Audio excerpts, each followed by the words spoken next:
And I am so pleased to introduce our CEO here at the San Diego Natural History Museum, Judy Gradwell. Thank you, Emma. Good evening, everyone, and welcome. It's great to see at least so many numbers of people have tuned in for our first ever virtual Nat Chat. This is our shelter-in-place version of Nat Talks. We're glad to be able to gather with our community, even with the museum stores closed. And we hope that you're all staying safe and sane and getting doses of nature where you can. I'm Judy Gradwell, President and CEO of the San Diego Natural History Museum, and the building that houses the museum closed to the public on Friday, March 13th. By the following Friday, we'd moved our operation into over 100 homes across the county, and it became abundantly clear that we've always been much more than what goes on inside of our walls. Our curator of birds, Phil Unit, prepared new specimens in his driveway. Chris Plouffe, one of our paleontologists, screened fossils in his bathtub. And from her living room couch, education specialist Rosie Bell read children's stories about reptiles over Facebook to give worn-out parents a break. And now we are very pleased to present our new series of online Nat Chats. Again, this is our first Nat Chat production. We're using the technology for the first time. So thank you in advance for bearing with us through any technical challenges. I want to also mention that this will be an ongoing series, and next Tuesday we're going to hear from Dr. Michael Latz about the bioluminescent red tide of 2020, a very timely topic, and I know one that I could even smell as of last week. The 2019-2020 season of Nat Chats is made possible by the presenting sponsor, the Downing Family Foundation, and media partner KPBS, the public media station serving San Diego and Imperial counties. In tonight's Nat Chat, we'll be hearing about the Channel Islands, the first inhabitants of which were the island Chumash and the island Tongva peoples. The museum extends its respect and gratitude to these original caretakers and conservationists. We strive to follow this tradition of stewardship and have active research on the Channel Islands. The Nats Botany Department, led by Drs. John Rebman and Sula Vanderplank, have been researching the flora of San Clemente Island. They're documenting the island's plants and collecting new specimens, as well as digitizing the historic specimen collection from the island. To date, they have added 22 new plant records through fieldwork just in 2019. And these include 2 Cryptantha species from San Clemente Island that are new to science and are in the process of being described. Tonight, we're in for a real treat. We're going to hear from Corinne, Heyning, Laverty about their predecessors, a group of researchers, naturalists, and explorers who came together in the late 1930s for a series of unprecedented expeditions. Their mission was to piece together the human history and biological evolution of California's 8 Channel Islands. And if you'd like to learn more about this expedition, please head over to UFO Press. I see it's on the screen, so I'm not going to try to sound this one out for you. And buy the book. And if you use the code Virtual Islands, you get free shipping and a free ebook. In addition to publishing this book, Corinne is a research associate and fellow at the Natural History Museum, Los Angeles County, an associate of Santa Cruz Island Foundation, and a member of the All 8 Club, an exclusive club, I might add, an organization that tracks the people who have set foot on all 8 Channel Islands, of which there have only been 223. It's an astounding figure alone. Her work has appeared in Lonely Planet, Western North American Naturalist, Eco Traveler, Whale Watcher, Pacific Currents, and Hippocampus magazine, among other publications. And that's an indication of Corinne's varied interests, which include hiking, golfing, cooking, reading, traveling, skiing, exploring, and until age sidelined her 2 border collies, shepherding. Thank you again for joining us. Thank you, Corinne, and I hope you enjoy Corinne's talk. Well, thank you, Judy. Okay, wait a minute. Now wait. Okay. Judy, thank you so much for that warm introduction, and I'd like to welcome all of the participants here tonight, and also to thank you because of the fact that you have signed up for this talk tonight is evidence that you continue your interest in our natural world, and I love that. All right, so tonight we're going to talk about North America's Galapagos, the Historic Channel Islands Biological Survey. As Judy recently just told you, this is a story about a group of researchers and scientists who came together in the pre-World War II years to embark upon a series of unprecedented expeditions. Their mission to piece together the human history and biological evolution of California's 8 channel islands. Now, there were 2 things that made this survey extraordinary. The first was that its 8-island scope, and the second was that it employed and wanted to involve all of the sciences. So geology, botany, archaeology, history, mammalogy, they were all part of this survey, and nothing like that had ever been done before, and it has never been replicated. Now, before diving into the narrative of this story, I think it might benefit all of us to get to know the Channel Islands together a little bit, because I know some of you have a lot of experience with the islands and maybe some have a little bit less. So let's begin with the map. So here the islands are, California's 8 channel islands lying within the Southern California Bight like giant paint splatters on a Google Earth-sized Jackson Pollock canvas. Now, these islands didn't always look this way. In fact, millions of years ago, they lay submerged here underneath the seafloor near present-day San Diego. And then through really complex geology and plate tectonics, some of these rocks were dragged as much as 150 miles northward and rotated as much as 90 degrees clockwise. About 2 million years ago, they began rising out of the ocean in their approximate present configuration. There were some differences, however.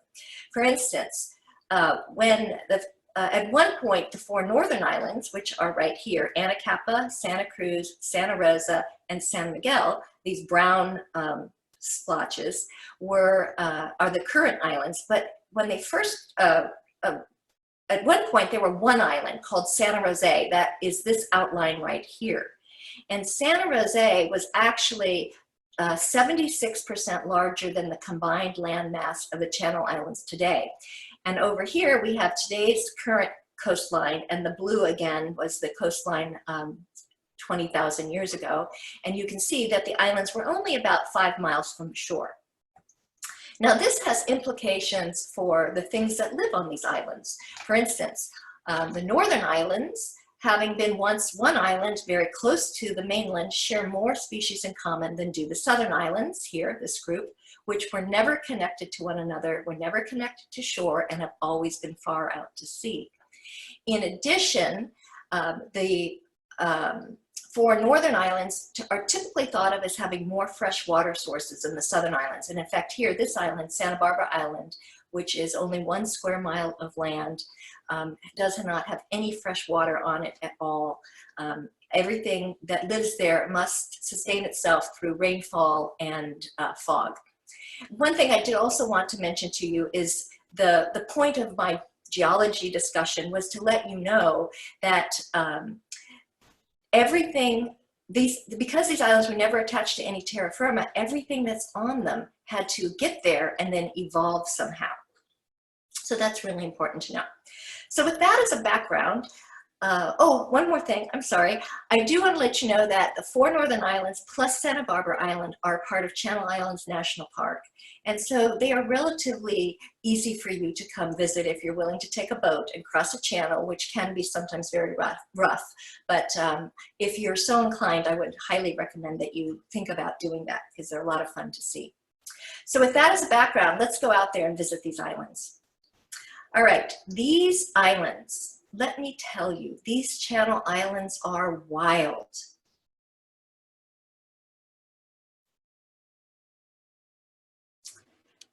Thrilling, harsh, excuse me.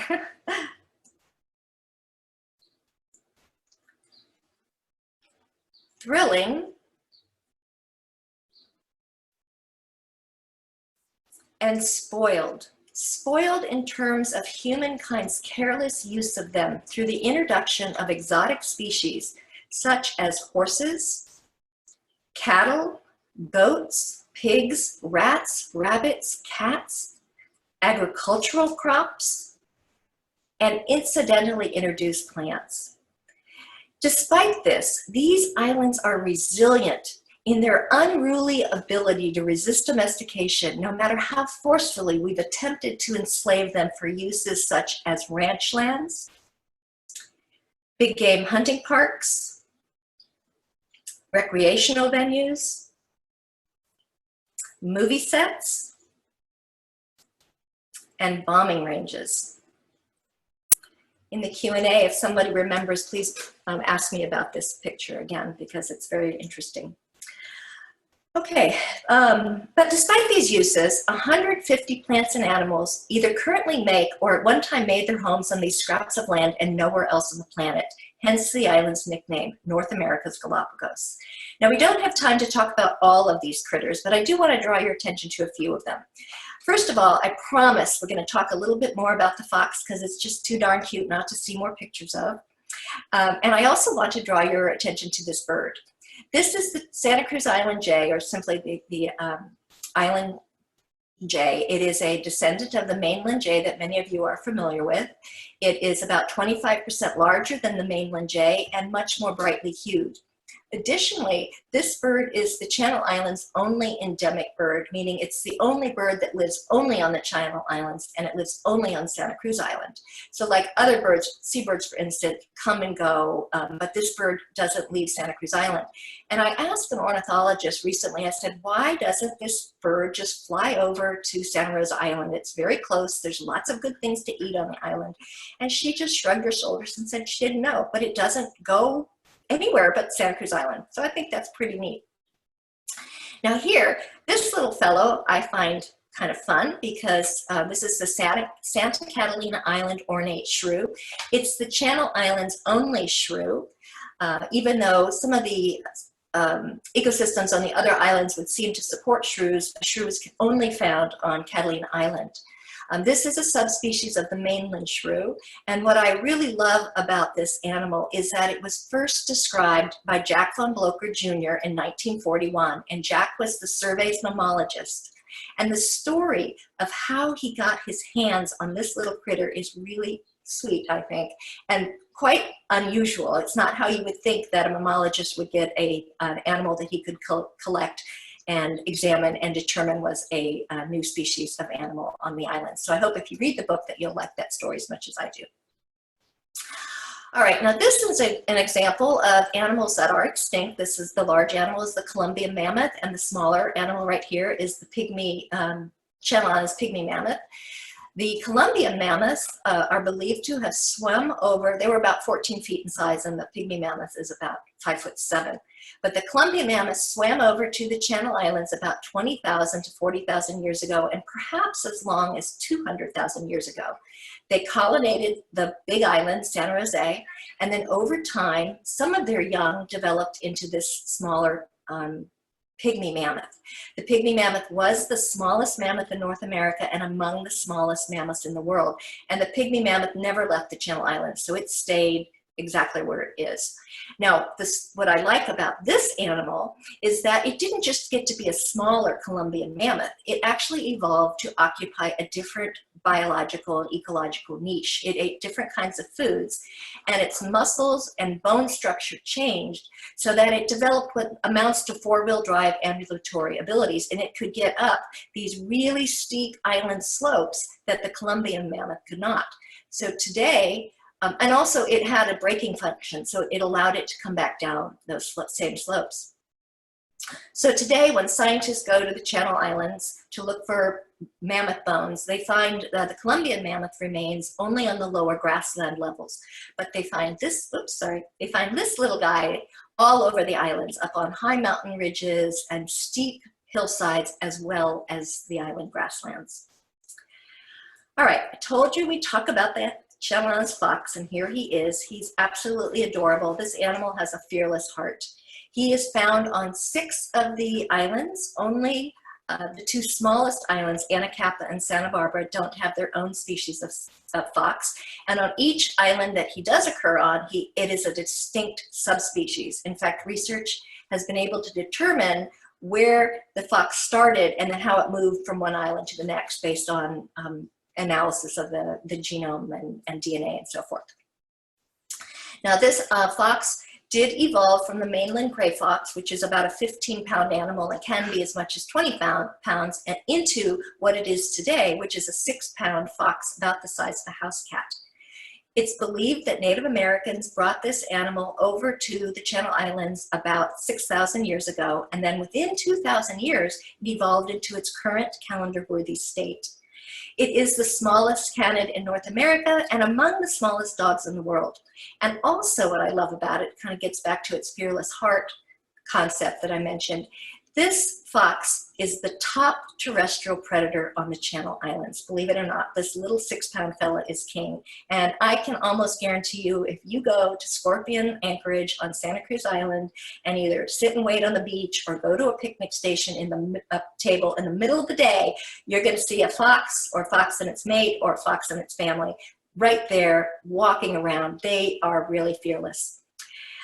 However, this fox's status as the top terrestrial predator did absolutely nothing from keeping it from going extinct, nearly extinct as recently as 1999. And this extinction event happened on every island this fox lives on, all 6 islands, all because of human-related causes and all slightly different reasons for the decline in population. Now, to give you an example of how dire the situation was, it was estimated that in 1994, on Santa Rosa Island alone, there were about 1,800 foxes. By 1999, that number had declined to 15 animals. And that magnitude of problem was mirrored on all the islands. So it was a huge conservation issue. Nobody wanted to lose this animal, but it was really hard to figure out what was happening since there were so many factors at play.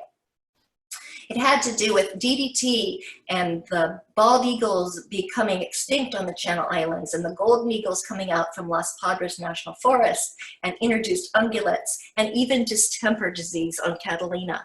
So the scientists had to figure out what was going on and then figure out a way to solve the problem. And luckily for the fox, due to the concerted effort of a whole host of organizations, conservation managers, the US Navy, the Park Service, NGOs, private citizens, and scientists, the fox has recovered on all 6 islands that it occupies and is today being monitored. And hopefully this will never happen again. Now, one of the important pieces of this story that I'd like you to take home with you is to remember that island ecosystems are very fragile. They evolved in isolation. And when we begin mucking up with that by introducing plants and animals that didn't originate there and that the ecosystem is not accustomed to, there can be dire unintended consequences, as was the case with this fox. All right, I wanted for the gardeners and botanists to show you some pictures of some plants that live only on Channel Islands. And this is a Dudleya. It's the Santa Barbara Island Live Forever. And it can only be found on one square mile scrap of land in this whole world. And that's little tiny Santa Barbara Island. And remember, there's no fresh water on Santa Barbara. So this plant and everything else survives on rainwater and fog. Now, on the other side of the size spectrum, we have Torrey pines, the Santa Rosa Island Torrey pine. This pine is related to the San Diego Torrey pine. It is among the rarest pines in the world, and it is found only on Santa Rosa Island and only in a 1 or 2 groves of trees on this island. Now, because this is part of the National Park Service, it's pretty easy to come visit this island. There's a beautiful pier here in Betcher's Bay. It's right about here. And once you get off the boat and onto the pier and onto the land, it's a very beautiful walk up this gently sloping coastline to visit this grove of trees. And again, I highly encourage that if you are so inclined. All right, but besides the endemic plants and animals that live on the islands, the islands are also important to a variety of other animals, and seabirds are a really good example of this because seabirds are typically ground nesting birds. That means they just sort of sit on the ground and sort of, scooch around a little bit to make a little indentation in the grass or the plants. They lay their eggs. They incubate their eggs, they hatch them and fledge their chicks all on the ground. So you can imagine if there are predators in the environment where they're nesting, it can wreak havoc with the population. And in fact, that's exactly what happened, especially on Santa Barbara Island and Anacapa Island, which, as you recall, has historically not had foxes, so there were no large predators that would prey on these animals. However, there were rats and rabbits and cats on these islands, which caused a lot of problems for these seabirds. And it wasn't until the Park Service was able to remove all of these feral animals that these bird populations, and only recently, have been coming back in droves, and their populations becoming strong again. Okay, archaeology. Archaeology is an incredibly interesting and important part of the Channel Islands story. In fact, the National Park Service deems the sites on the northern Channel Islands to be among the most important in North America, if not the world. That sentiment is echoed by a well-known Smithsonian Channel Islands researcher who states that the island's archaeological record plays a role in research issues and questions of global significance. Wow. So what are those questions of global significance? Well, one of them is the manner in which and timing of when North America was first populated. Until about 25 or 30 years ago, we were all taught that the first Americans came via foot across the Bering Land Bridge in through the ice-free corridor in Canada, and then settled in the central part of the United States in what is now called Clovis, New Mexico. And that happened between 13,000 and 13,500 years ago. And while that is true, based on new research that we are learning, and Channel Islands plays a role in this, there is probably a more likely earlier first habitation route. And that theory is called the Pacific Coastal Migration Model. And as a result of research being done all up and down the coastline of North and South America, this model holds that people first came to North America using maritime capabilities. So they came up the coastline of Siberia, they crossed the Bering Channel, the Bering Sea, and then they followed the coastline of Alaska, Canada, North America, and finally into South America. And based on evidence that we found here in Chile, Monteverde, Chile, as well as up in Canada, Paisley Cave, plus other locations, again, including the Channel Islands, I'll talk about that in a moment. But we believe now that people came much earlier than the 13,000 or 13,500 years ago.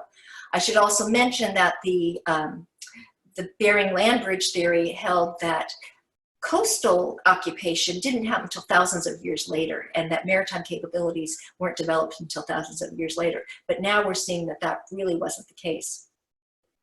Now, the Channel Islands play a very important role in this, as I mentioned. This is a picture taken on San Miguel Island, which is the most northern of the island, and here we have a shell midden.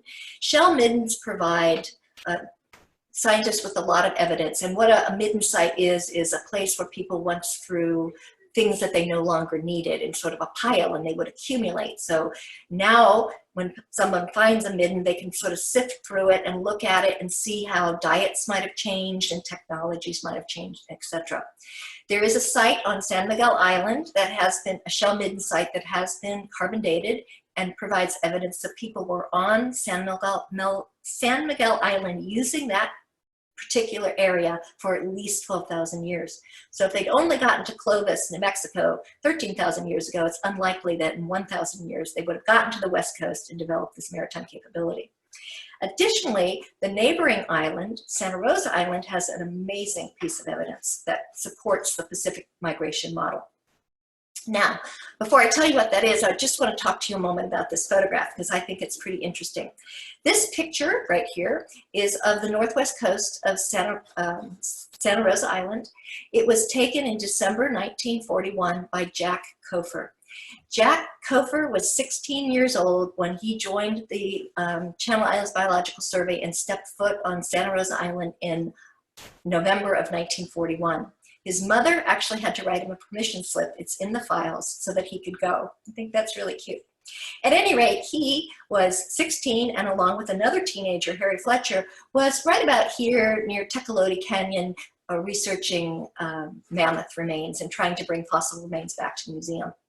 So he took this picture, and what this picture shows us is this canyon right here. This canyon is Arlington Canyon.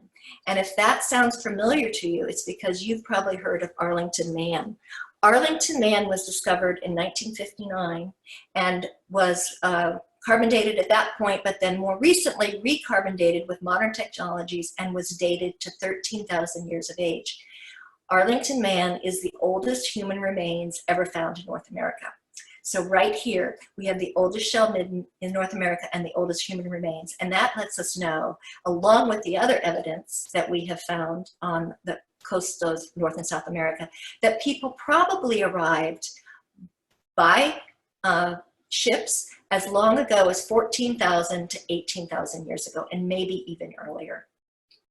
So you can see there's a lot of really neat things on these islands, and the scientists back in the 30s knew that there was really cool stuff out there. So whose idea was it to do an all 8 island survey anyway? Well, credit for that goes to this man, Donald C. Meadows. Don Meadows, in 1939, when the survey was launched, was a 41-year-old high school biology teacher in Long Beach, California, a lepidopterist with a personal collection of 20,000 butterfly. He was a very ambitious man, and at the height of the Great Depression, took a leave of absence from his nice, safe teaching job to go to Berkeley and get a master's degree. He decided when he came back that his goal in life was to attain a teaching position in higher education, and he began to realize that to do that, he was going to need a PhD. And he decided that what he would do is an all 8 island survey of the Lepidoptera, or butterflies and moths, on the Channel Islands, because it had never been done, and he figured that would be a really good way to write a thesis that was meaningful and would get his PhD and get him to where he wanted to go. But he realized that this was a pretty big undertaking. So he went to this man, John Adams Comstock. At the time, he was the Director of Science at the Natural History Museum of Los Angeles County. And he pitched his story to John Adams Comstock. Comstock was also a lepidopterist, and he was an incredible man. He was kind, he was smart, he had a multitude of skills, and he saw merit in Meadows' idea. However, Comstock, by the way, I should say, if that name is familiar to some of you who are close to the San Diego Museum, it's because when Comstock retired, he did move to San Diego. He became very involved in the Torrey Pines, saving the Torrey Pines, and at the museum, he was on the board, I think from about 47 or 48 or 49 till his death in 1970, and he was a curator emeritus. But anyway, he saw merit in this idea, but he actually saw a bigger opportunity. What Comstock saw was an opportunity to do an all 8 island survey, not only of the Lepidoptera, but of all of the scientists, of all the animals and creatures living out on the Channel Islands. So he wanted to involve archaeology, biology, botany, geology, invertebrate sciences, etc. He envisioned the fieldwork portion of this survey to last for 5 years. And during that time, he expected his scientists, this is Comstock right here, and this is Jack von Blocher, the guy who described the shrew. He expected his scientists to make collections and then to bring them back to the museum for examination and study. He then wanted them to write scholarly peer-reviewed articles, to publish those articles, and to follow that with articles that were intended for a popular audience, and then he wanted them to make museum displays. So on Christmas Eve of 1938, Meadows and Comstock presented a proposal to the Honorable Board of Governors, who was the governing body of the Natural History Museum of LA County, proposing this huge undertaking that included 8 islands and a multidisciplinary focus. It had never been done before. And guess what? The Board of Governors approved it. But when you think about it, how in the heck did Comstock get that to happen when the country was still suffering from the depths of the Great Depression, when Los Angeles was besieged by police racketeering and political corruption? Well, he did it by including a very shrewd provision. He told the Honorable Board of Governors that this survey would cost the museum nothing above the regular staff salaries of the museum scientists involved. Therefore, citizen scientists like Don Meadows here from Long Beach, whose idea it was, could join him, as could his Long Beach school teacher friends, but they wouldn't get paid. Furthermore, the scientists would all have to bring their own camping gear and all their own equipment. They would have to pay for their own food and hire their own camp cook if they wanted one. Furthermore, the most vexing of the problem was, of the issues were that they had to figure out transportation to and from the islands and between the islands. And they needed to try to find somebody who would transport them and their considerable gear for free, or they had to plan on paying for that for themselves. Now, it was difficult, but Comstock, he was amazing. He was able to find a couple of partners that really served the survey well. And although these partners were sort of at will, you know, sometimes they weren't available, and it meant that plans were always changing, it did serve the survey well, and they did get on those islands. So on 1939, the survey was launched, and the first islands that were visited was San Clemente Island, because the military had recently taken over the island and were using it for military purposes, and they were concerned about what was going on out there. And I want to introduce you to a couple of the scientists a little bit more in depth. We talked a little bit about Jack von Blocher Jr. He was my favorite character because he was driven, he was compulsive, and he was flawed. He was he was a mammologist and a bat expert. He loved bats. He actually had pet bats. And he too was not only a good field man, but he was good in the lab, and he was good about bringing his specimens back into the scientific laboratory, examining them, and then writing up scientific papers. He too wanted to get a PhD, and he studied for his master's degree, which he did obtain at Berkeley. He studied under Joseph Grinnell, who was a very famous California naturalist and the founder of the Museum of Vertebrate Zoology at Berkeley. And Grinnell, in fact, encouraged von Blocher to pursue his studies of the land mammals of the Southern California islands and to get that PhD. And those were twin goals that von Blocher sought and worked toward for the next quarter century. And I won't spoil it, but I'll tell you that he only achieved one of those goals.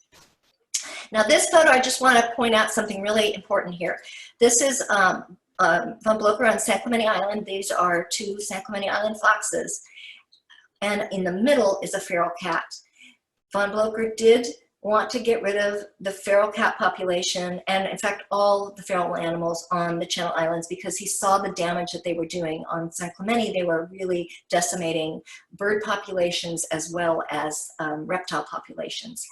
And he actually initiated a pretty strong letter writing campaign to the National Park Service, urging them to get rid of all the feral animals, especially the rabbits, the rats, and the cats on Anacapa and Santa Barbara Islands, because he saw the damage it was doing to the seabirds. Now this is Art Woodward. Art Woodward was the director of anthropology and history at the Natural History Museum, and he was so very different from Meadows and von Blocher. He was sort of a rabble-rouser. He liked what he liked, let you know what he didn't. He was always stirring up the pot. And unlike Meadows and von Blocher, he really didn't care about academia and titles. In fact, he was at Berkeley studying under Alfred Kroeber, a really famous anthropologist, but he left after 2 years and he never got his college degree. Even so, he was a pretty good archaeologist. He wrote a lot about trade patterns, Native American trade routes, trade patterns on the mainland. Unfortunately, he didn't publish a lot about his work on the Channel Islands. He did a few papers, but not, you know, significant amounts of work. But even so, he did leave a wonderful field notes, which I accessed and used a lot in writing my book, and it really helped fill in some of the gaps, so I was very grateful to him. He is also credited for his work on the Channel Islands as having brought a new level of scientific rigor to archaeological investigations on the islands. So he might not have published, but he did bring some good practices there.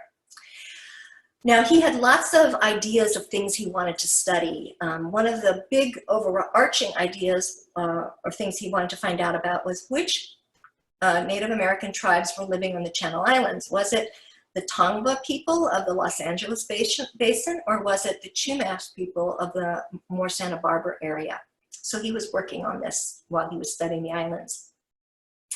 As I mentioned, the first island that the survey went to was San Clemente Island, and von Blocher was there. Now, von Blocher wanted to see bats, so he went to the Marines and he said, "Take me to a bat cave," and they brought him to this cave. But when the researchers went inside of the cave, instead of finding a cave floor soft with guano and a ceiling squirming with warm-winged creatures hanging by their toes, they found the detritus of a Native American site. And what was in here was remarkable because things were very, very well preserved, things that would normally deteriorate in mainland or inland sites. They found pieces of mission cloth, brown and yellow, blue and brown. They found otter fur. They found a piece of a wooden boat prow with a rope still attached in it. And the reason that these items were so well preserved was because you can see here, it was sited right above the ocean. The salt spray came into the cave and basically preserved and pickled the items in it. And they did make a big collection of this, which is a really great thing. Another find that they made in this, one of the first finds they made in the cave was of a big dog that was ceremonially buried. And so they named the cave in honor of that dog, Big Dog Cave. But this collection has proven to be very important, as have Woodward's field notes, because today this cave is completely off limits to civilian and military government personnel because the all pathways leading to this cave are cluttered with unexploded ordnances, and it would be just too dangerous to allow anybody to come in. San Clemente Island is the Navy's only live ship-to-shore firing range, and I can tell you from personal experience that they use it. All right, as I mentioned, Woodward had lots of research goals, and on San Nicolas Island, he was particularly enamored with the story of the lone woman of San Nicolas Island. This is a painting of her that was done in collaboration with some researchers in the Santa Barbara area who studied her quite a bit, and it's probably the closest rendition of what we think she might look like. Now, her story was immortalized by the 1960s era novel, young adult novel entitled Island of the Blue Dolphins that Scott Odell wrote. And her story, she was a true woman. She was abandoned on the islands in 1835 and then was not brought back to the mainland until 1853, even though people knew she was there. There were newspaper articles about her, but she lived mostly alone on the island for all those years. And then sadly, after being brought back to the mainland, she died within 7 weeks. Now, there's so much new and interesting information coming out about her. This painting alone has so many things in it. I could talk about these items here on the map that I had drawn are from a time capsule that dated back to her time. We have scientists are studying and talking to living ancestors who actually do have stories and oral histories passed down about her. And my book does talk about that a little, quite a bit. And it's really interesting. But Woodward was fascinated with her, and he wanted to find her whalebone hut where he thought she lived. And so he took the sea captain's memoir, George Nidever, with him to this island, and he retraced the captain's footsteps when he found her. And what he found was this whalebone hut. These are 19 whale bones right here in the foreground that Woodward believed was her whalebone hut. Now, scientists have since discredited that. There's too many hut sites to be able to say that's hers, but it was really quite romantic, and he was so enamored that on a later trip, he actually reconstructed the whalebone hut, and then he had his archaeological assistant, who was a young female, dark-haired woman, sit in the whalebone hut, and he photographed her as though it was the lone woman in the hut. So it's just kind of great. All right, now every story needs a villain, and ours comes in the unlikely presence of this man, the museum director, Roland J. McKinney. McKinney came from the Baltimore Art Museum, and his true interest was in art. And so the reason he was the villain is he did a lot of things to dismantle the departments of history and science. He demoted people, he fired people. And so I really didn't like him, and I didn't like what he was up to. But in some ways, he presaged a movement that did happen at the Natural History Museum to split the museum into an art museum and a history and science museum. And he did have, I have to give him credit, some good ideas about exhibitry and reaching out to the public and so forth. But he was the villain of my story. All right, we're going to wrap up pretty quickly. I just have two more kind of concepts to talk about. One is the composition of the people who were on the Channel Islands Biological Survey. There were 32 or 33 participants in all, and it was a rather diverse group. I mentioned the teenagers who were part of the survey. Then there were the citizen scientists like Don Meadow and his Long Beach teacher friends. There was at least one immigrant. This is George Kanikoff. He was the museum's invertebrate specialist, and he immigrated to the United States at the age of 26 from Russia. And there were women. This here is Ona van Bloker. Ona was Jack's wife, sorry. She was his field assistant and camp cook, unpaid of course, and she actually logged more time on the islands than many of the researchers themselves. So I give Ona a lot of credit. And then there's this woman right here. This is Marion Hollenbach, and Marion Hollenbach, along with one other woman, were the first two trained female archaeologists to work on the Channel Islands. So all in all, I think the survey was, ahead of its time, or at least leading the pack. All right, expedition number 13 was to Santa Rosa Island. It consisted of two camps, one here near the Vail and Vickers Ranch, and the other over here, the Elephant Camp, where the boys were camped at Tecolote Canyon. This survey started on November of 1941.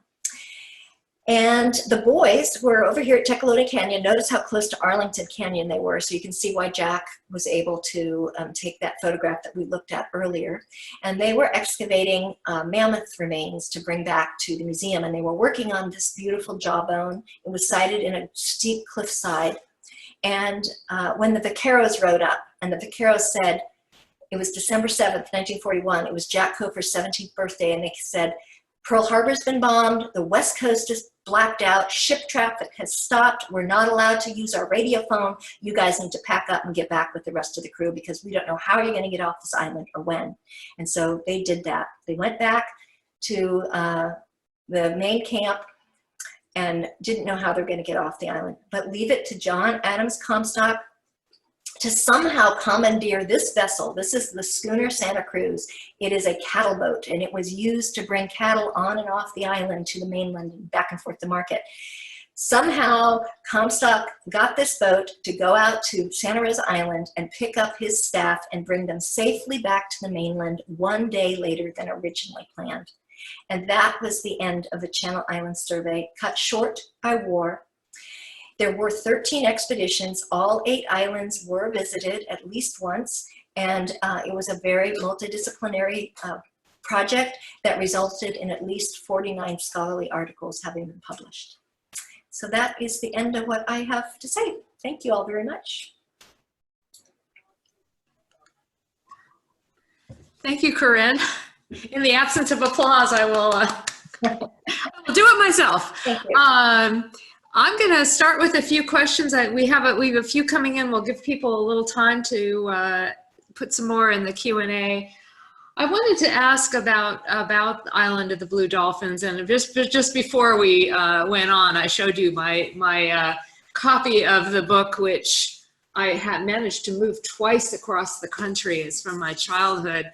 And I know there's been recent scholarship in the last year or two about the Wana, the woman, and can you give us a sort of a capsule overview of what we now know? Sure.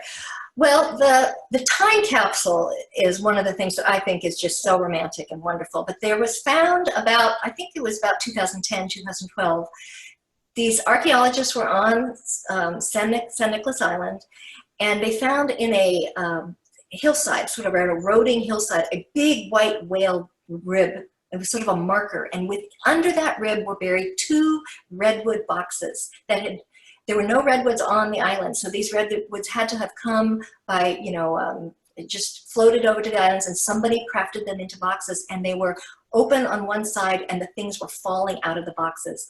But inside the boxes, underneath this bright white marker, were over 200 items. Things like beautifully handcrafted abalone shell, fish hooks, a brass button, glass pieces, just hairpin, a piece of a knife, an unfinished knife, but items that were meticulously stored in these boxes and that could be dated to approximately 1835 to 1853. So either somebody on her island before they left it made these boxes, or she herself might have put these things in for safekeeping, thinking, you know, putting them under this WWII marker and thinking she might need to go back to find them. Now, another thing, before we leave her, if you don't mind, that's really interesting is some scientists have been going back through the records and looking at what they thought she might or might not have said. And it was thought that nobody could communicate with her, but now we know that she was able to communicate. And the story in Island of the Blue Dolphins was that she went back to the island because she left a baby on the island.